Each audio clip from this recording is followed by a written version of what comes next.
여러분 안녕하세요. 대학원 매뉴얼 마지막 세션 이게 되네 입니다.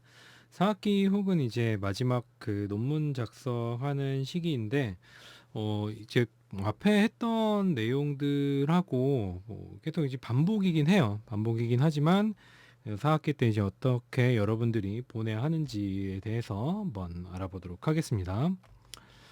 자, 아직 한 고비가 남은 시기예요. 프로포저를 마쳤을 때 이제 다 끝난 기분일 텐데, 아니야, 응, 아니야, 하나 더 남았어. 이제 모든 것을 정리할 시간이요. 그리고 준비가 잘 되었으면은 이 시기 때는 그렇게 큰 문제가 발생하지 않아요. 그러니까 보통 문제가 발생하면 앞에서 뭔가 잘못됐기 때문에 결과적으로 문제가 발생하는 거지.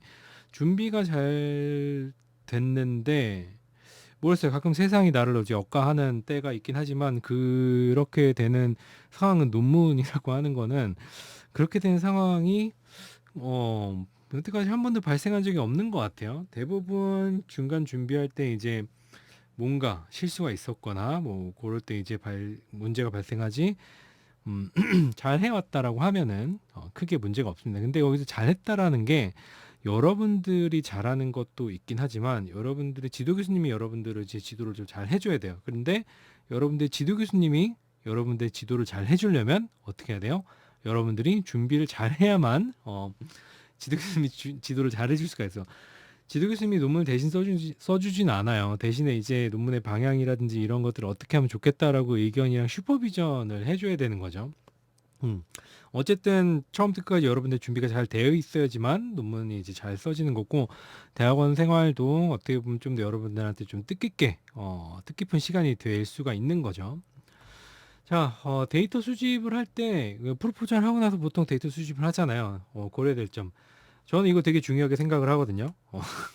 이게 어떻게 이제 학생을 가르친 사람이 돈 얘기를 할 수 있냐라고 얘기를 할 수 있을 수도 있겠는데 아니 그 편하고자 하면은 어떻게 돈으로 해결할 수 있는 건 돈으로 이제 해결을 하는 게 어떻게 보면 전 좋다고 생각을 하거든요.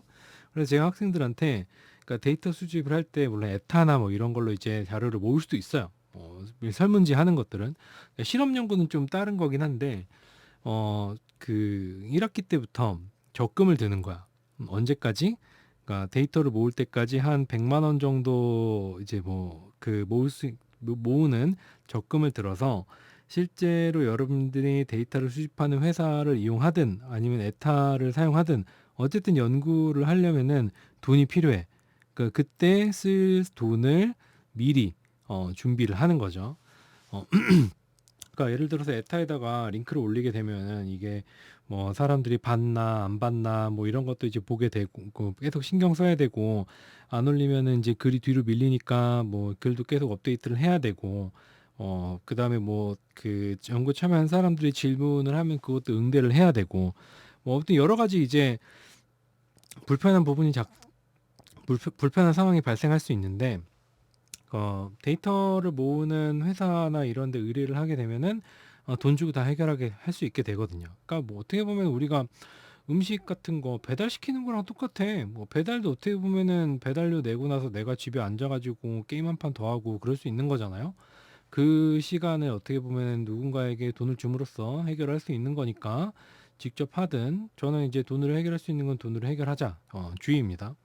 만약에 여러분들이 실험을 한다고 하더라도 혼자서 실험을 여러 개를 진행하게 되면은 힘들잖아요. 그럼 이제 뭐 인건비나 이런 것들을 이제 최소 시급이나 뭐 그 이상으로 이제 할당을 해서 다른 어떤 실험 진행자들을 훈련시키고 실험을 실제로 진행할 수 있게 하면 이제 좋을 수도 있고 아니면 랩이 크면 후배들한테 도움을 받을 수도 있겠죠. 선배들한테 도움을 받고 뭐 다른 동기들한테 도움을 받을 수 있을 거고 그게 이제 뭐 인건비나 이런 것들을 주기 조금 애매하다라고 하면은 거하게 밥 한번 쏘면 되는 거고. 자, 그런 것들이 있고 선행료가 사용한 표본과 유사한 대상을 표본으로 사용을 해야지 여러분들이 원하는 결과를 얻을 수가 있습니다. 뭐 이런 것도 이제 방법론이나 이런 데서 이야기를 하는 거고. 그 다음에 연구에 참여한 사람들은 절대적인 신뢰를 하지 말자.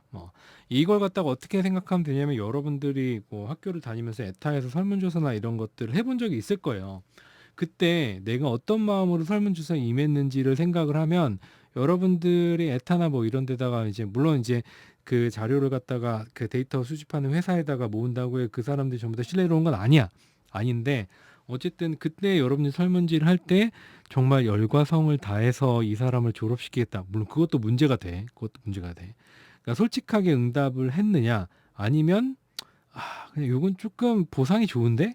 라고 하면서 이제 응답을 했느냐. 약간 그런 차이를 생각을 하면은 여러분들이 왜 신뢰를 하지 말라고 제가 얘기하는지 이해를 할 거예요. 그다음에 슬슬 통계 분석 방법에 대해서 이때 고민을 해보면 됩니다. 데이터 수집할 때 프로포절이 끝나고 이제 4학기가 시작할 때 겨울방학부터 여러분들이 이 준비를 해야 됩니다. 자, 그 다음에 분석 시 고려해야 하는 방법. 분석 방법 모를 때는 AI한테 물어봐요. AI한테 물어보면 돼. GPT한테 물어보고, 뭐, 다른, 뭐, 여러분들이 AI를 사용한다면 걔네들한테 물어보면 됩니다. 내가 지금 물어볼 땐 이런 식으로 하면 돼. 나는 지금 뭐 어떤 변수를 사용해서 뭐 어떤 그 결론을 내려고 해. 그랬을 때 무슨 분석을 사용해야지 내가 원하는 결론을 낼 수가 있을까? 그러니까 그 결과를 낼 수가 있을까? 요걸 이제 물어보게 되면 얘가 쭉 뭐라고 써줘요. 뭐 몇 가지 써주는데 봐도 막 이상한 것도 있고 제대로 된 것도 있고 한단 말이야. 근데 어쨌든 내가 무슨 분석을 해야 되는지의 리스트가 나오잖아. 그럼 그 리스트에 나온 분석 방법을 논문에서 찾는 거야. 논문에서 찾을 때 내가 사용하는 분석이랑 동일한 분석을 사용한 논문이 있네? 라고 하면은 그게 이제 매칭이 되는 거죠. 그래서 그 찾은 논문을 바탕으로 여러분들이 이제 분석 절차나 이런 것들을 따라서 하면 되는 겁니다. 결과적으로 내 연구 결과와 동일한 형태의 결과를 산출하는 논문을 찾으면 돼요. 가장 쉬운 거는 만약에 내가 그 연구를 하는 내 선배가 동일한 어떤 분석을 썼다라고 하면 선배 논문 참고해가지고 그 분석 절차 진행하면 되고 잘 모르면 선배한테 물어보면 되지. 저 몇 기 누구누구인데요. 그 선배님이 쓰신 논문 보고 논문을 쓰는데 어떻게 분석했는지 좀 알려주시면 안 돼요? 뭐라고 이제 보내면은 뭐 대답을 해주겠지. 아니면은 이제 교수님한테 직접 뭐지 연결 좀 시켜달라고 그러든가. 자, 아무튼 그런 것들이 분석할 때 고려해야 될 점이고 뭐 딱히 4학기 때는 얘기할 게 그렇게 많지가 않아요. 중요한 건 빨리 하자. 빨리 하자. 그런 것들이 좀 중요하고 자, 결과 기술할 때 고려해야 될 점 논문마다 결과 기술이 다르다면 정해진 방식이 없다는 거예요. 그러니까 이 방법으로 해도 되고 저 방법으로 해도 된다는 거기 때문에 필요한 내용이 포함되면 어떤 방식으로 기술을 상관없어. 학생들이 이제 가끔 질문하는 게 어떻게 기술해야 될지 모르겠어요가 있어요. 어떻게 기술할지 모르겠어요라고 하는 질문이 조금 저는 이해가 되면서도 한편으로는 뭐랄까 어떻게 생각이 되냐면 뭐라고 설명해야 되나? 이게 그 공개적인 데서 얘기하기에는 좀 적절한 단어로 수정을 해야 되는데 그러니까 생각하기 싫은 거지 어떻게 보면. 그러니까 여러 개 논문을 귀찮으니까 모르겠다고 얘기하는 게 아닐까? 뭐라는 생각이 들긴 해요. 그냥 조금만 생각을 해보면은 어떻게 결과를 기술할지를 갖다가 결정할 수 있을 것 같은데 뭐 그걸 고민을 하고 있는 거 보면 가끔 좀 안타깝긴 합니다. 필요한 내용이 포함된다면 어떤 방식으로 기술해도 상관이 없어요. 뭐 가장 좋은 건 뭐냐면은 같은 연구실 선배의 논문 중 내 연구와 동일한 분석 시즌 논문 찾아서 참고해요. 똑같아요. 분석도 마찬가지고 결과 기술 마찬가지예요. 그러니까 결과 기술은 동일한 분석이면 결과 기술 패턴이 비슷할 수밖에 없어요. 물론 이제 그 결과를 기술할 때 이게 문장 구조 같은 것들이 조금 다를 수 있어요. 뭐 그런 게 다를 수 있긴 하지만 뭐 기술 통계랑 검정 통계랑 통계적 유의성이랑 뭐 여러 가지 몇 가지 들어가는 것들이 있거든요. 그런 것들만 쓰면은 굳이 어떤 방식으로 기술을 해도 크게 상관없습니다. 그래서 결과 기술 방식도 여러분들이 고민할 필요가 없어요. 있는 그대로 분석을 하면 되는 거고 통계를 강의할 때 제가 항상 얘기하는 거긴 하지만 통계 분석 방법은 어디에 종속돼 있냐면 여러분들 연구 문제에 종속이 돼 있어요. 연구 문제에서 분석 방법을 모른다라고 하는 거는 그냥 여러분의 연구 문제에 대해서 본인의 연구에 대해서 이해를 못했다는 거야. 그렇기 때문에 결과 기술이라든지 이런 것들이 이미 여러분들이 다 준비가 되어 있어야 되는 겁니다. 물론 굉장히 복잡한 분석 방법이고 처음 시도하는 거고 굉장히 어려운 분석 방법이면 이런 고민을 하는 게 당연해요. 그런 경우에 이런 방식으로 찾아보면 된다라는 거고 만약에 그렇지 않은 경우에는 그냥 이제 이미 다 알고 있어야 된다는 겁니다. 자, 원하는 결과가 나오지 않았을 때 요거 굉장히 유유 정말 좌절스럽죠. 좌절스러운 건데 일단 원하는 결과가 나오지 않았으면 누구 탓? 내 탓이야. 그건 다 내 탓이야. 내가 잘못 준비해서 원하는 결과가 나오지 않은 거고 내가 중간에 뭔가 실수를 했기 때문에 원하는 결과가 나오지 않은 거야. 세상이 나를 억까한다고 해도 뭐 그건 세상이 나를 억까하는 게 아니야. 그거는 내가 뭘 잘못한 거야. 그러니까 중간에 뭔가 실수가 있었던 거고 놓친 부분이 있었기 때문에 어쨌든 결과가 잘 나오지 않은 거예요. 물론 있어. 그런 그 세상이 나를 억까하는 경우가 있긴 해. 있긴 한데 별로 없어. 확률적으로 통계적으로 유의하지 않아. 그거는. 자, 선행형과 내 차이점을 분석을 합니다. 이제 뭐가 다를까? 어쨌든 원인을 찾아야지 우리가 이 원인을 해결할 수가 있습니다.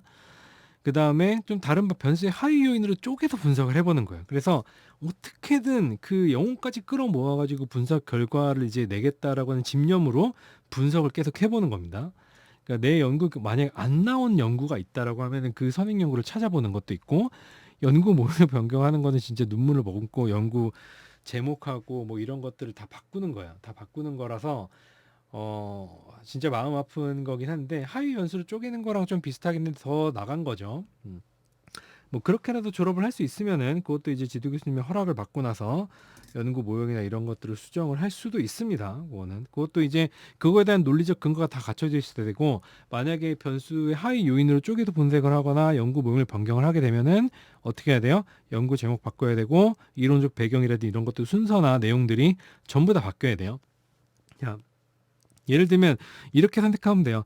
연구 모형 바꿔야 돼 어떡하지? 라고 생각을 하게 되면은 너 이거 한 학기 또 할래? 라는 질문을 스스로 하세요.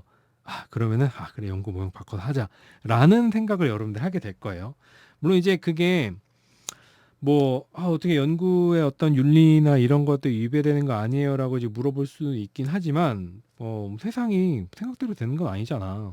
그리고 이제 그거에 대한 이론적 배경이랑 근거 그리고 논문을 쓴다라고 하는 거는 여러분들이 무언가를 성공적으로 마친다라고 하는 거에 대해 성공적으로 마치기 위해서 하는 게 아니라 어떻게 보면 하나의 프로젝트를 어떻게 뭐 100% 스스로는 아니지만 그러니까 내가 계획하고 실시하고 결과를 도출하는다는 어떤 경험을 해보는 거에 어떤 중요한 방점이 찍혀야지 결과를 낸다 물론 나오면 좋겠지 결과를 낸다에 그 방점을 찍게 되면은 논문 쓰는 게 굉장히 불황해져요.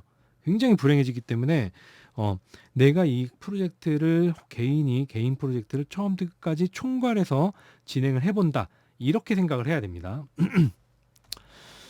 자, 그다음에 쓸 때 일단 생각나는 대로 쓰고 작성해야 돼요. 처음부터 끝까지 항상 써야 된다고 얘기했었죠. 생각나는 대로 작성하고 이게 논문을 쓰다 보면은 앞에서 이제 프로포절하고 여러분의 IRB를 작성을 했다라고 하면 기본적으로 연구의 필요성이랑 이론적 배경이랑 연구 방법까지는 어느 정도 작성이 되어 있는 거야. 자, 그다음에 이제 여러분은 뭘 해야 되냐면 불려야 되는 거지. 이 내용을 불리는 거는 자료를 모으는 중간에 놀지 말고 그때 여러분들이 그 이론적 배경 이런 걸 쓰고 있어야 돼. 연구 데이터가 모일 때까지. 자, 그렇게 쓰면서 처음에 쓰면 하얀색 바탕에 커서만 깜빡깜빡해요. 그래서 내용이 전부 다 이제 잘 써지지도 않고 맨날 썼다 지웠다 하는데 이거는 내가 나의 학위를 걸고 개런티를 할 수가 있어. 그 쓰고 지우고를 일주일만 반복하면은 어느 순간 뭔가 보이지 않는 손? 보이지 않는 손이 아니라 보이지 않는 손이 나를 뒤에서 밀어줘요. 밀면서 정말 원테이크에 한 패러그래프 혹은 한 챕터를 끝낼 수가 있어. 그러니까 그게 이제 근데 그렇게 되려면 여러분들 어떻게 해야 돼요? 1학기, 2학기, 3학기 동안 논문을 충분히 읽고 여러분들이 사생팬처럼 여러분들의 연구 주제에 대해서 이해하고 관련된 부분을 전부 다 알고 있어야지만 이게 가능한 거예요. 그게 없으면은 쓰기가 굉장히 괴로워집니다. 그다음에 역시 멘탈 챙기기. 논문 쓰는 거는 대학원 생활은 처음부터 끝까지 멘탈 싸움이에요. 멘탈 반드시 챙겨야 돼요. 강철 멘탈을 가져야 되고 뭐 어차피 크게 뭐 손해 보는 거 없잖아요. 손해 보는 거 없으니까 이것도 이제 다 잘 될 거다. 알위젤 하면서 멘탈 챙겨야 됩니다. 안 써져도 꾸역꾸역 붙잡고 있어요. 그러니까 정 안 써지면 그냥 잠깐 하루 머리 식히고 오더라도 어쨌든 이걸 꾸역꾸역 써야 됩니다. 그다음에 연구 결과가 나왔을 때 교수님과 논의하기 전 생각해 봐야 돼요. 그러니까 연구 결과를 지지한 선행 연구하고 이론적 배경에 맞게 나왔는가 뭐 이런 것들이 여러분들이 결과를 작성하고 논의를 작성할 때 필요한 거고, 그다음에 연구 결과에 근거한 논의점 같은 것도 여러분이 그래서 이 결과로 무슨 얘기를 할 수가 있는가, 그게 여러분들이 여러분들의 논문에서 해야 되는 하고 싶은 이야기라고 이야기를 했었죠. 자, 예상 결과가 이제 나오지 않았을 때 이론하고 선행 연구에 근거한 대안적 설명 같은 것들을 준비를 해야 되고, 그리고 가끔 밤새기. 밤은 어떻게 보면 1학기 때부터 계속 밤을 새야 되는 것 같긴 한데, 뭐 그렇다고 365일 밤을 새라는 건 아니고, 어차피 대학원에 왔으면은 1년 365일 중에 364일 정도는 계속 연구실에 있어야죠. 그래야지 이제 대학원생이라고 이야기를 할 수가 있습니다. 음, 하루 정도 학교 안 나도 돼. 하루 정도 학교 안 나도 되고, 365일 중 364일은 연구실에 있다. 내가 우리 학교의 등대가 되겠다. 우리 연구실이 우리 학교의 등대가 되겠다라는 마음가짐으로 여러분들 연구실에 붙어 있어야 됩니다. 그래야지만 어떻게 보면 좀 재밌는 대학원 생활을 할 수가 있어요. 나만 그런가? 자, 아무튼 그런 것들이 여러분들이 4학기 때 가져야 되는 거니까, 이때는 뭐 실제로 마음가짐이나 이런 것보다도 여러분의 결과가 나왔을 때 지속적으로 교수님이랑 컨택을 하고, 뭐 여러분들이 이제 연구 결과나 이런 것들을 정리를 하고 여태까지 했던 것들을 이제 하나로 모으는 작업을 하는 거예요. 그래서 뭔가 어려움은 밑에까지 잘 쌓아왔다면 큰 어려움 없이 그냥 쭉 작성하고 졸업을 하게 될 거예요. 그러니까 뭐 저도 여태까지 이제 굉장히 많은 학생들을 이제 입학부터 졸업까지 계속 지켜봤어요. 지켜봤는데 크게 어렵게 졸업한 학생들이 그렇게 많지 않아요. 물론 이제 개인 본인은 어렵겠지. 막 통계 결과가 안 나오고 막 이게 무슨 방법을 하는지 모르겠고 하는 경우가 있어서 힘들었겠지. 힘들었는데 어쨌든 다 즐겁게 졸업을 했어. 그러니까 여러분들도 내가 과연 논문을 쓸 수 있을까? 내가 과연 졸업을 할 수 있을까? 이걸 어떻게 하지라는 생각을 하기보다는 뭐 지금까지 얘기했던 것들을 쭉 돌이켜 보면은 어떻게든 다 돼. 어떻게든 다 되니까 그냥 나는 컨시스턴스, 그러니까 꾸준히 무언가를 하다 보면은 어느샌가 끝나 있다. 이렇게 이야기를 할 수 있습니다. 자, 그래서 근데 이게 논문은 4학기가 되잖아요. 4학기가 되면 그제서야 여러분들이 이게 이래서 이렇구나라는 것을 이제 깨닫는 시간이 돼요. 그러니까 통계도 몰랐고 논문 쓰는 것도 몰랐고 여러 가지 다 몰랐어. 다 몰랐는데 논문을 딱 쓰고 나 보니까 이게 이거구나라는 거를 다 이해를 했는데 난 어떻게 돼? 이제 졸업을 해버리게 된 거지. 이제 여기서 이제 이해한 것들을 더 이상 써먹을 때가 이제 없다라고 생각을 할 수도 있겠지만, 뭐 인생이 논문만 쓰는 건 아니잖아요. 그러니까 제가 논문을 쓰면서 배웠던 것들은 어떤 일을 할 때 어떤 절차로 진행을 해야 되고 뭘 고려를 해야 되고 뭐 구체적으로 이제 이 목적이 무엇인가 이런 것들을 논문 쓰면서 배웠어요. 그래서 지금 이제 하고 있는 일들도 뭐 학교 강의나 이런 것들도 하긴 하지만 기획이나 뭐 이런 여러 가지 잡다한 일들도 이제 잡다하진 않죠. 여러 가지 일들을 하고 있는데, 논문을 성심성의껏 쓰고 이걸 진지하게 고민을 하게 되면 여러분들이 어떤 전공을 가지고 있고 앞으로 어떤 일을 하게 될지 모르겠지만 그 일에 여러분들이 어떻게 보면 정밀성이라 그래야 되나? 그런 것들이 100% 도움을 주게 됩니다. 100% 도움이 돼요. 될 수밖에 없어. 그렇게 열심히 공부를 했던 때가 아마 역사적으로 아마 돌이켜보면 없었을걸? 논문 쓸 때처럼 그렇게 열심히 했을 때가. 왜냐하면 빨리 졸업하고 생존해야 되거든.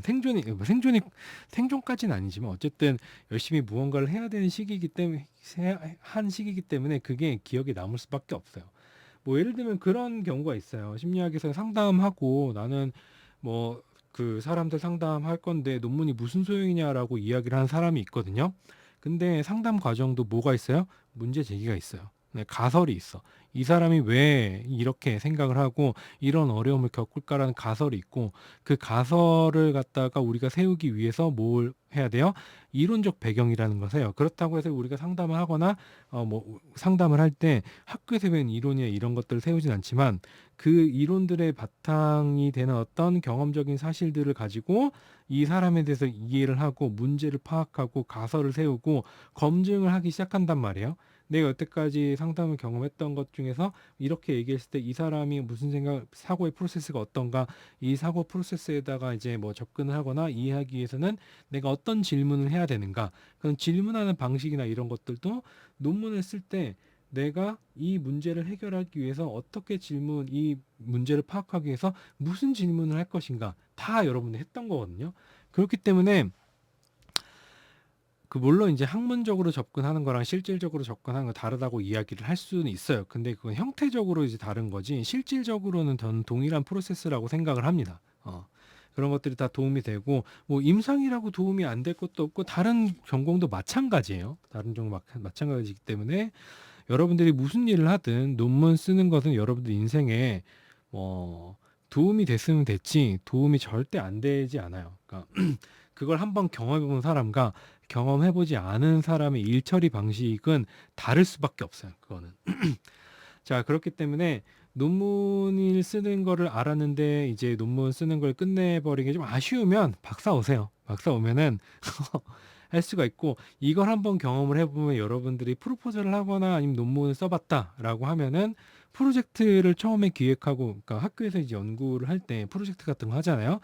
제안서도 쓸 수가 있고 프로젝트 관리도 할 수가 있고 그다음에 뭐 교수님 대신해서 이제 미팅이나 이런 것도 갈 수도 있고 업무 협약이라든지 아니면은 뭐 이런 일정 코디네이션이나 이런 것도 이제 할 수가 있고 뭐 할 수 있는 일들이 굉장히 많아지죠. 만약에 박사를 오게 된다라고 하면은 뭐 그런 것들이 도움이 될 수 있으니까 전혀 쓸데없는 게 아니다라는 거예요. 자, 뭐 어쨌든 이렇게 해서 대학원 매뉴얼의 총 이제 5가지 입학부터 시작해서 논문 쓰는 거 졸업하는 데까지 어떻게 여러분들이 대학원 생활을 하고 마지막은 이제 논문 쓰는 얘기로 좀 치우쳐지긴 했지만 할 얘기가 없어. 여기는 4학기 때는 논문 쓰는 것만 있고 뭐 그다음에 이제 여러분들의 진로에 따라서 어디 취직하는 거에 따라서 뭐 그런 걸 준비를 하면 되겠죠. 그러니까 빨리 써놓으라고 하는 거는 여러분들이 어디로 진로를 가게 될지 모르겠지만 방학 때 데이터를 모으고 이미 준비가 잘 됐다면은 최소한 4월이나 5월 혹은 9월이나 10월에는 본고가 완성이 될 수가 있어요.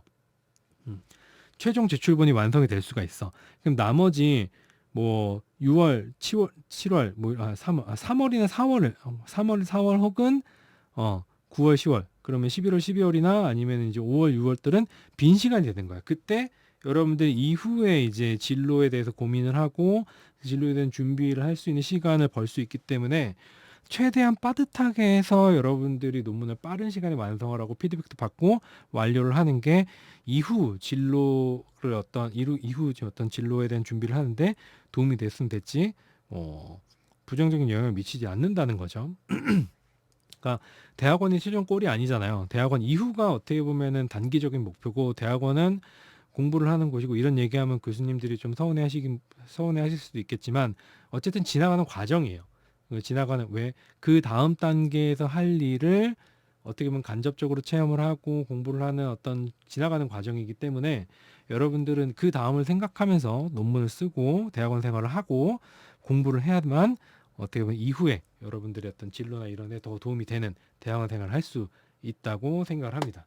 자, 아무튼 어떻게 보면 이제 다 끝났는데 이제부터 시작이야. 이제부터 알게 됐어. 라는 걸로 맺게 됐는데, 생각해 보면은, 저는 되게 재밌었던 것 같아요. 석사 과정이든 박사 과정이든 나름대로 굉장히 즐겼고, 저희 지도 교수님도 이제 저랑 그 티키타카가 되고, 지금도 이제 가끔 지도 교수님 이제 찾아뵙고, 그러니까 지도 교수님이 약간 그런 거? 안전기지?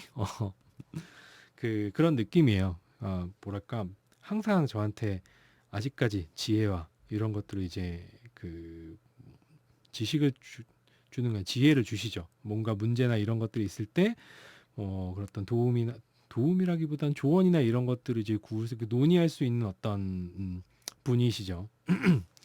재밌어요. 그리고 연구 얘기도 같이 앉아갖고 2시간 동안 아무것도 없이 연구 얘기도 할 수 있고 뭐 그런 점이 어떻게 보면 되게 좋은 어떤 관계가 이제 된 것 같은데 여러분들도 지도 교수님이 물론 그렇다고 해서 지도 교수님이 무섭다? 근데 무섭다 안 무섭다라고 이제 판단을 해야 되나 싶어요. 그런 게.